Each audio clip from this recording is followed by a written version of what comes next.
যখন তুমি নিজের রক্তের মানুষের দ্বারা কষ্ট পাবে, তখন তুমি একবার নবী ইউসুফ আলাইহিস সালামের কথা মনে করো। তিনি কিভাবে নিজের ভাইয়ের দ্বারা প্রতারিত হয়েছিল।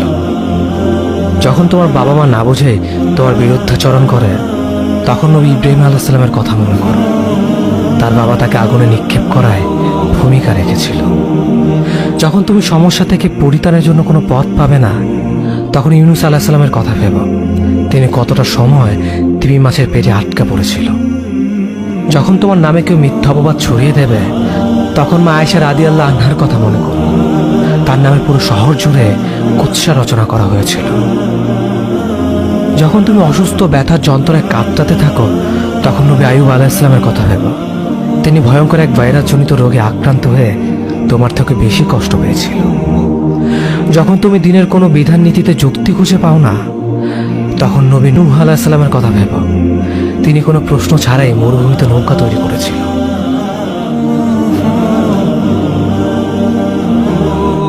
যখন তুমি আত্মীয়স্বজন, পরিবার, বন্ধু বান্ধবের কাছে হাসির পাত্রে পরিণত হও, তখন তুমি শেষ নবী হযরত মুহাম্মদ সাল্লাল্লাহু আলাইহি ওয়াসাল্লামের কথা ভেবো।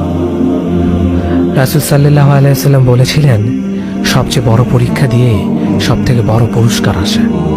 যখন আল্লাহ কাউকে ভালোবাসেন, তখন তাকে পরীক্ষা করেন, এবং যে এই পরীক্ষাগুলো মেনে নেয়, সে আল্লাহর সন্তুষ্টি অর্জন করে। আর যে অভিযোগ করে, সে তা ক্রোধের পাত্র হয়। হে আল্লাহ, তোমার কথা মনে করা, তোমার প্রতি কৃতজ্ঞ হওয়ার এবং তোমার ইবাদত করার তৌফিক আমাদের দান করো।